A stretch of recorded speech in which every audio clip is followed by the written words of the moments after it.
Welcome everyone, welcome to Sangha Night. So this evening we've got a big treat, which is three short talks, three personal talks from members of the Sangha. So just to remind us where we are in the theme, we're in the first section of a 4-part mega theme. And the first section is the gift of the lotus, which is all about personal development through meditation. So we've looked at integration, positive emotion, and receptivity.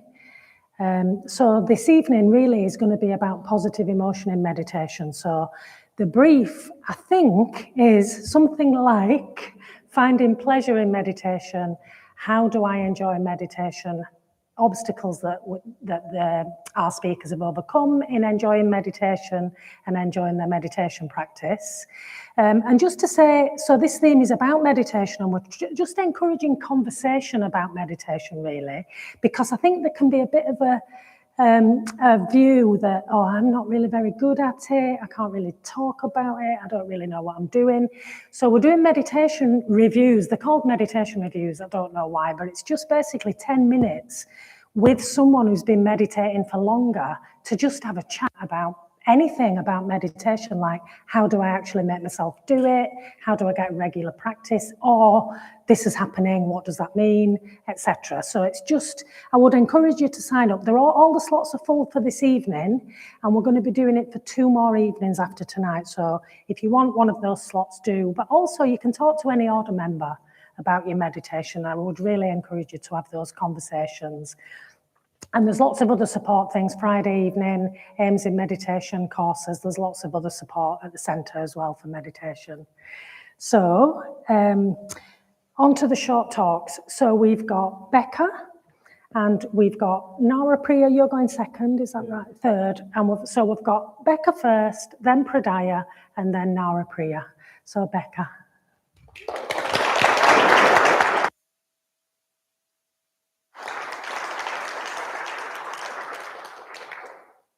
Is that working? Can you hear me? Okay. Okay, thank you. Thank you. For those who don't know me, which is probably quite a few of you, I've been coming along to the Sangha on and off for about 10 years, but I've only really been practicing consistently for the last 2. I do talk a lot about how much I love meditation, which is probably why Pavanita asked me to share a bit about my experience. And my initial reaction was, I'm not experienced to share anything yet. That was my initial gut instinct. And then my second reaction was that it's actually quite hard to give a kind of how-to guide to enjoying meditation because it's quite a personal thing. And I think you do need to find your own way of practicing. And some people may face more barriers to enjoying it than I do. And some of the things that work for me that I'm going to share tonight might not work for you. But I'm going to talk about 3 aspects of my own practice and how that has developed, which I hope will be useful, especially for people who are new to the Sangha. So firstly, I'm going to talk about the direct experience meditation has on my body. Secondly, about how learning to balance ease and intention in my practice and working on my most pernicious hindrance has really helped me enjoy meditation more and more. And finally, I will share how my meditation practice is helping me become more integrated and bringing me greater peace. So when I started meditating, I found it a physically really uncomfortable experience, and I didn't love it at all, safe to say. I simply couldn't find a position to sit in which I didn't hurt. And I used to quite often just count down the minutes and hope it would be over as quickly as possible so I could move again. So that was where I started. The notion of meditating for more than 5 minutes felt like some unreachable feat of endurance. But after some expert advice, and especially from Maitra Siddhi, who's an order member at one of the retreat centres for women and is also used to be a physio, so she was great, I have finally cracked that. So that might sound like a small thing, but it's so important to find a posture that you're comfortable in. It's quite hard to enjoy anything if you're in discomfort. And now for me, because I've sorted that, just settling myself on the cushion for meditation is in itself an experience I really enjoy. It helps immediately release tension in my body, and I feel a sense of calm kind of radiating from my chest. And I often just sit, actually, especially if I only have 5 or 10 minutes. So my Mitra group have heard this a lot, but I have a really intense job involving lots of hours and lots of plate spinning.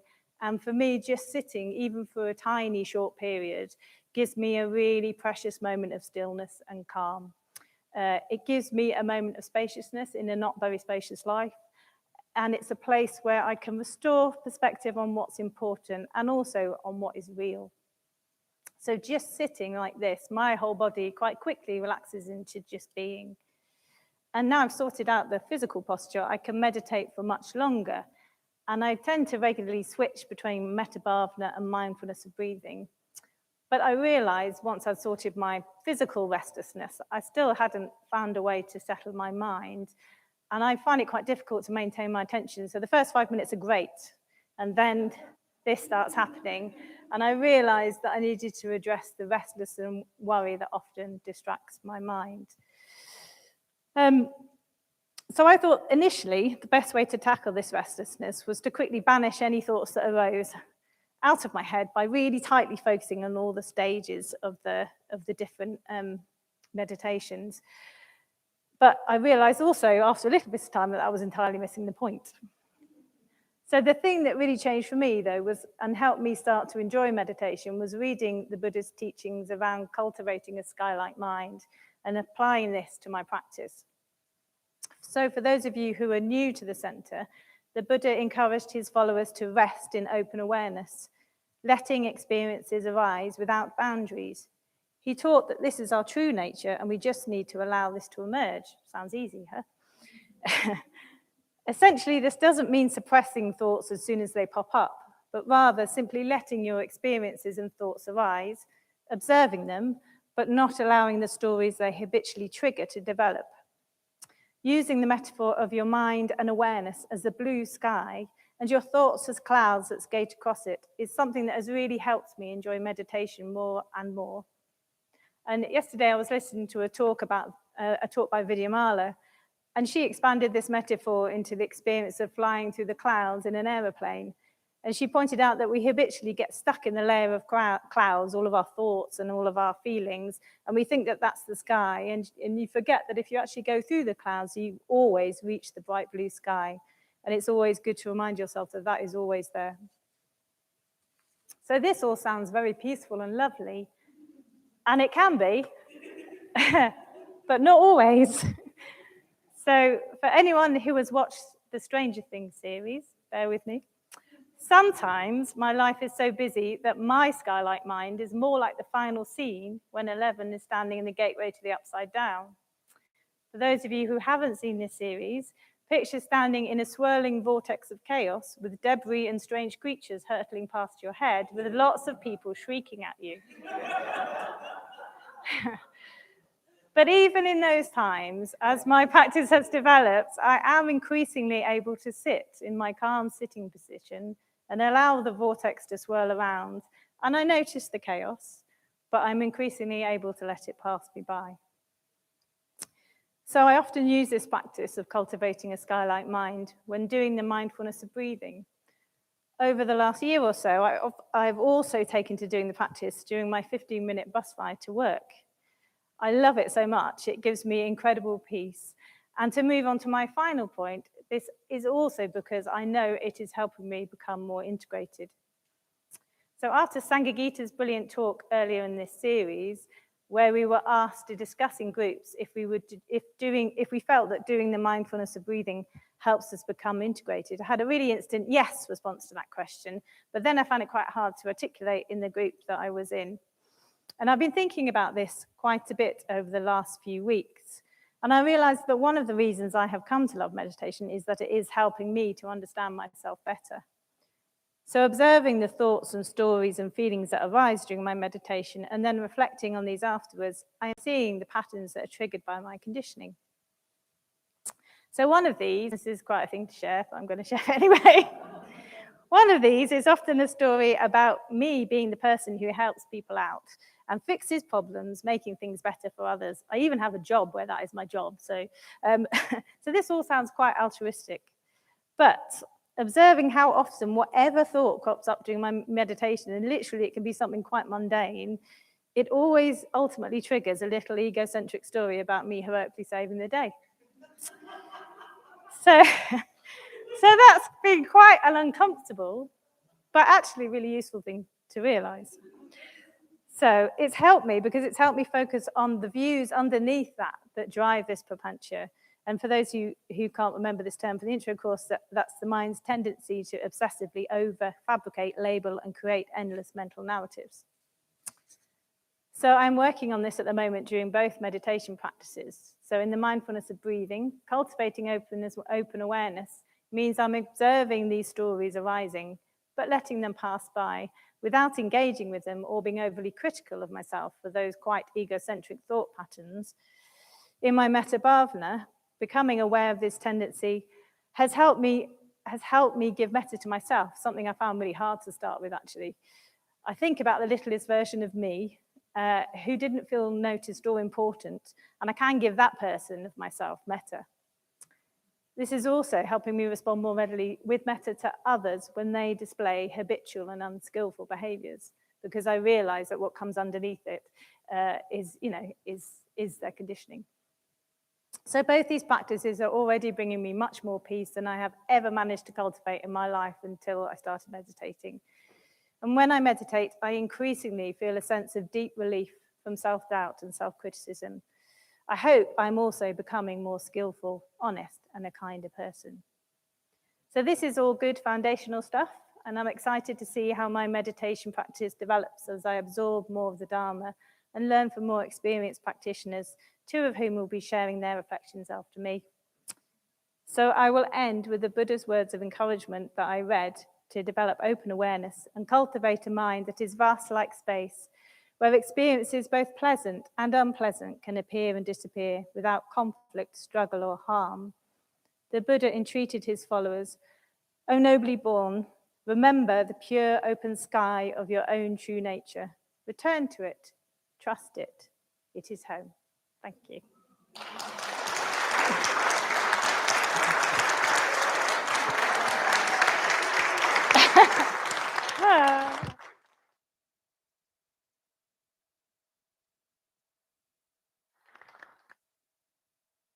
Thank you, Becca. Absolutely gorgeous. You've saved the day with the talk.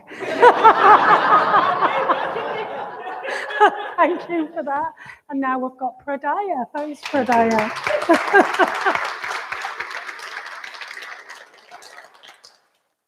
Okay, so 6 or 7 weeks ago, I was sat out there in the audience listening to a talk that Bodhinaga was giving to kick off this theme all about meditation as a means of personal development.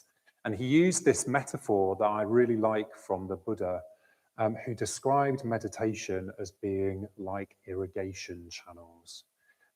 So the means through which we can kind of spread positive mental states, skillful activities throughout our being and develop.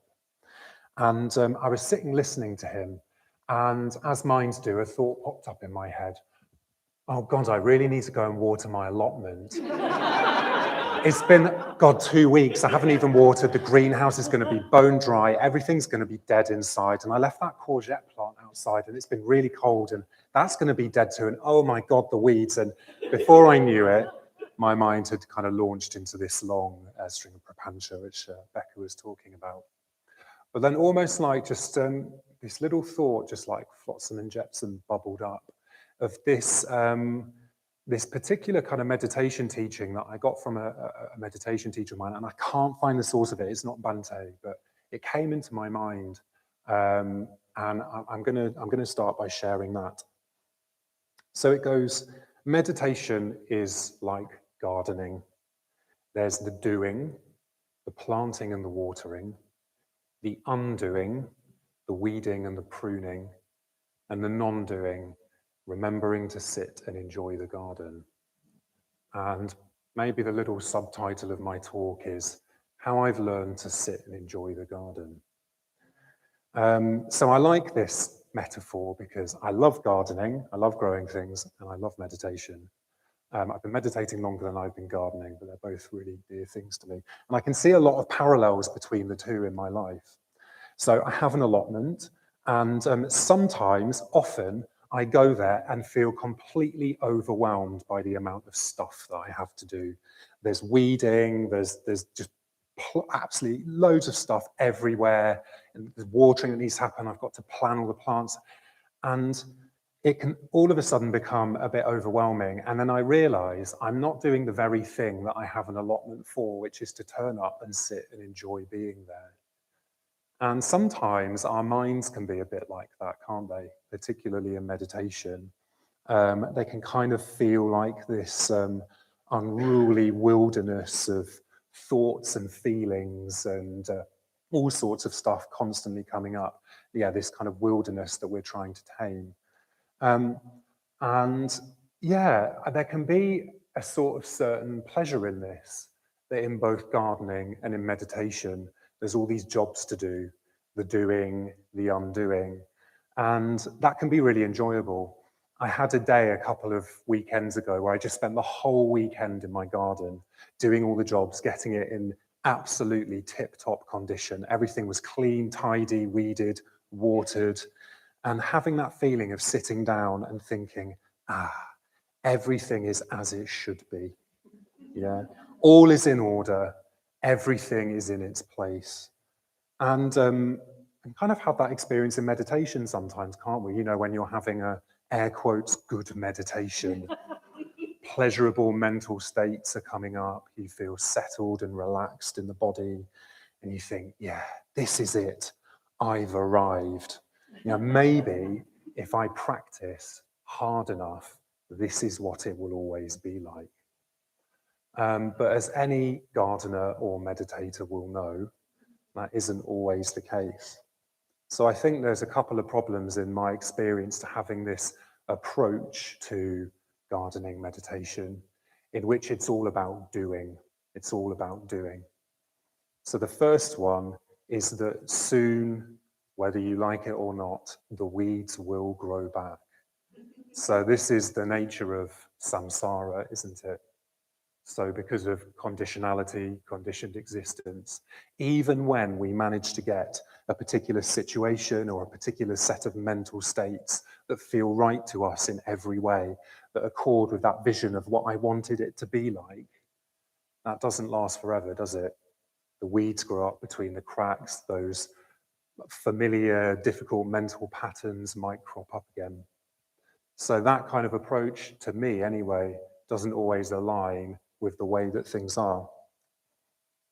So secondly, this approach of activity, of doing, of cultivation, means that sometimes we turn something into just a series of tasks and jobs to do, and this can become a bit exhausting.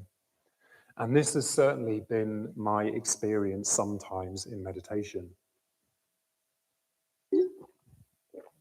So a little footnote before I say more about that is to say that the doing and the undoing, the cultivating, is a really important part of meditation practice. Without it, no garden. Without the efforts that we make to tame the wilderness, to tame our minds, there isn't personal growth. Without the effort to cultivate positive mental states, to weed out unhelpful ones, we are just lost in the jungle.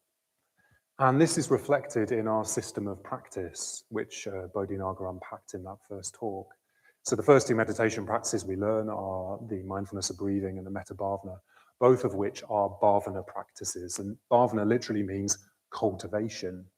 So this is really, really important. However, in my experience, I started meditating and I was far, far too effortful.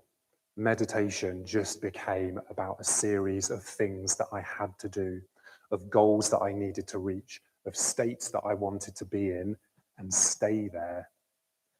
But of course, like for me, this just became really, really neurotic and ended up with just diminishing returns.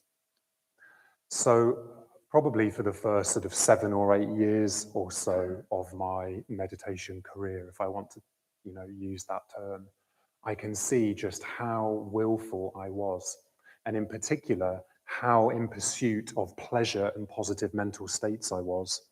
And the process of doing that and the grasping that went along with it stopped me from experiencing the real pleasure that meditation has to offer.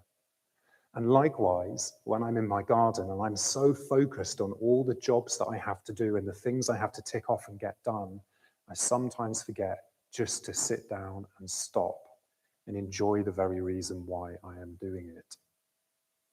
So I learned after some time that it's also extremely important that we find time and space in our meditation practice for the non-doing, for the sitting and enjoying the garden, for relating to our experience in a simpler, more relaxed, less graspy way. And this was really underscored to me actually at my ordination retreat when I was really struggling with this very willful approach to meditation. And one of the people who was leading the course said to me, "Pradaya, it sounds like what you need to do is just relax." And the first thought that popped into my mind was, how do I do that? Which kind of like highlights just the mental state that was at the very kind of root of why this wasn't quite working for me. And it's been really tricky for me learning how to let go and relax in meditation. And part of that is because our minds are so habitually active and so habitually grasping. So a little like I was actually reflecting on this talk in my garden, and I thought, I'm just going to try and relax and sit and enjoy my garden. And I noticed this beautiful peony had just been flowering, and I was enjoying this peony. And then the thought popped into my head, I'm going to get a pair of secateurs and cut it off and stick it in a vase. So it's that kind of like grasping at experience. So I'm relating to my experience and I want to hold it and fix it down and put it away and put it on display. And then all of a sudden I've got this really kind of neurotic relationship with something that is beautiful and I should be enjoying. So I'll just finish off by sharing a couple of things that I'm working with to try and find more of that relaxed space in meditation, that realm of just sitting that is part of our system of meditation. And the first one, and Sangha Jiva talked about this in his talk, to deliberately find space and time for non-doing. So this might be literally remembering to sit and enjoy our gardens. That can be a practice in itself, or the park, or whatever it is that you find nourishing and energetic. We have a beautiful garden here that we can all sit and enjoy. But it might be saving space in meditation for just sitting, for no agenda, for aimlessness, just being there with the fruits of our practice. So the final thing is looking to just enjoy and savor awareness itself. So the very fact that I have a mind that is this field of just clear, open awareness is just beautiful in itself. So just trying to kind of subtly attune myself, my awareness to my experience, but the very fact that I'm aware that when I open my eyes, an entire world appears. Isn't that amazing? And yet we're so habituated to it that we don't see it. We don't see how remarkable that is.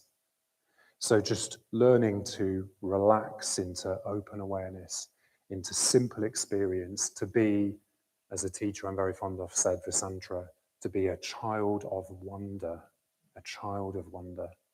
And in doing that, I can hopefully learn to sit and enjoy my garden, to enjoy my mind as much as I can in meditation. Thank you.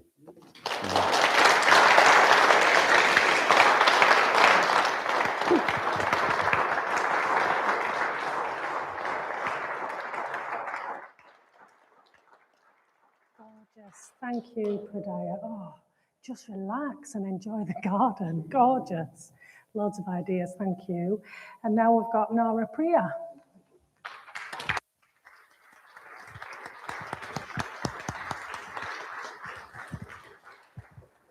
Whoa, hello there. Can you hear me at the back? Great. So you'll have seen the other two speakers, great talks, by the way. I feel somewhat overwhelmed. I've got a bit of paper that I tore, so I've actually got some of my, so just to be reassured, I want you to be very reassured about this. Just to reassure you further, it's about 30 years since I last gave a talk at a Buddhist Centre. So,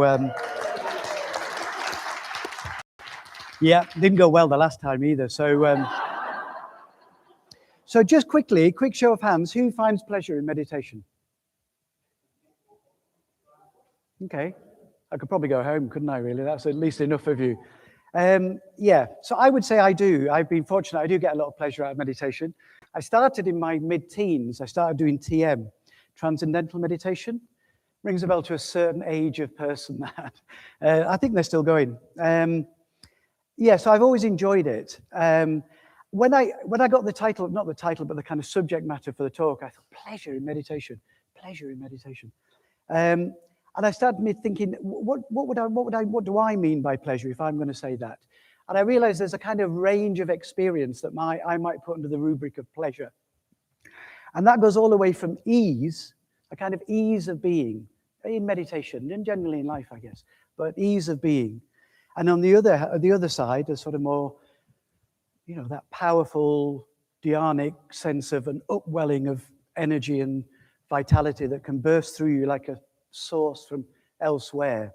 So it's got a lot of range, I think, pleasure really. As well as getting pleasure from meditation, I'm going to say how I try and do that. At least I think I am. I also get a lot of pleasure out of knowing that meditation is in my life, like I've somewhere to go. It's like it's a really clever trick, meditation. So it's not a trick, it's a whole series, you know, but it is a really clever trick. Like once you get it in a way, that'll mean whatever it means for you, but once you get it, you always know you've somewhere to go. Or at least I do. I know I've got somewhere to go. If things are difficult or challenging, or there's this place I can go in my mind that I can get some ease from and comfort from. Okay, so I was thinking about pleasure.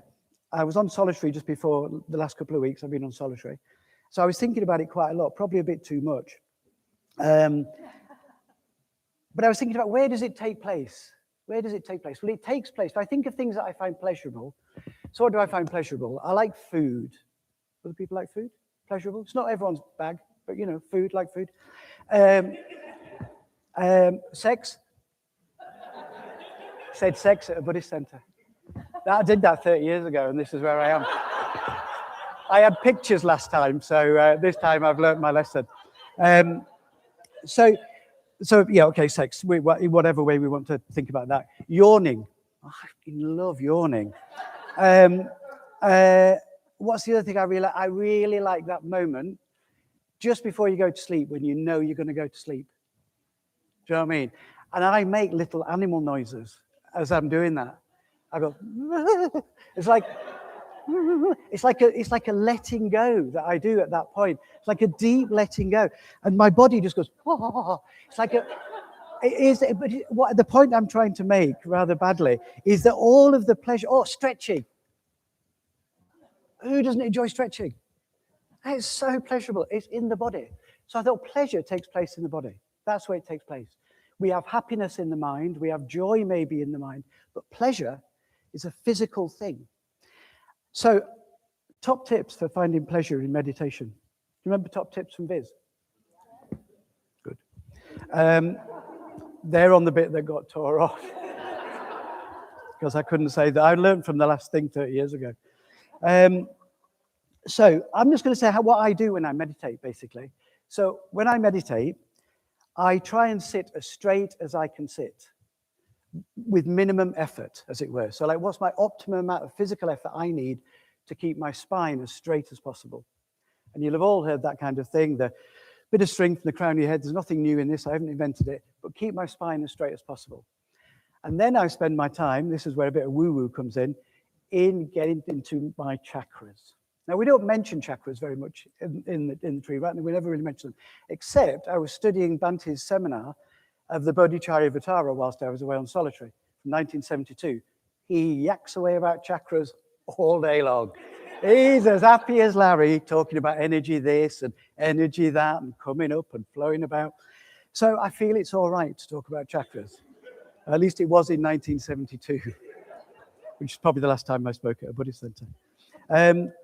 So I do spend time. I spend time getting down into my belly. I'm not very strict about it, and I'm not very Hindu about it. I only really have about 5. I don't go for the whole 7. But I'm down in my, you know what's down. Anyway, I go into my belly. I spend about 2 or 3 minutes finding my breath in my abdomen. Not at the front of it, but deep inside it. And then I bring my energy up into the heart center. And I spend some time trying to get in touch with a stream of well-wishing, which I just think is now, after 45 years of doing it, is just there. Right? If it isn't there now, I may as well just give up. It's just there. It might be a trickle, or it might be a gushing, flowing, but it's there. It's a permanent sort of state that I can touch. So I spend some time there, then I come to my throat center, and I relax here. I spend most of my time trying to relax here, be as soft here as I can. And then the Anjali, the third eye business, your pituitary gland, if you believe, what's his name, Lobsang Rampa. Anyway, another one that only certain people of a certain age will get. But middle of your brain, and then the 1,000-petal lotus. Once I've established that and got a sense of that, I do that because basically the spiritual life and practice, you could say, is one of energy. And it's one of contacting, transforming, and sublimating energies. That's what it is, right? For now, let's say that's what it is. So I feel that. Do other people get that? Yeah, of course we do. Of course we do. Few. Well, okay. So I'd spend time doing that, and then I just sit. As many people have been saying, I just practice just sitting.